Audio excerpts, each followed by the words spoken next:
Hola, ¿qué tal? Buenos días. Bueno, os presento el vino rosado que ha ganado un Baco también.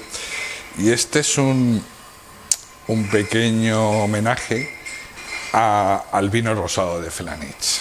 El vino rosado que hacía la cooperativa hace años, el sindicato famoso.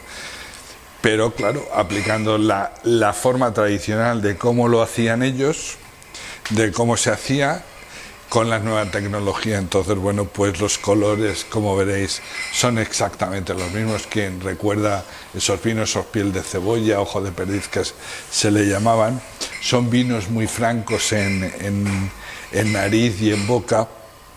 Y es exactamente, es el vino flor de lo que cuando cogen con tus manos y apretan la uva, da ese zumo de uva fermentado y puesto aquí en la botella.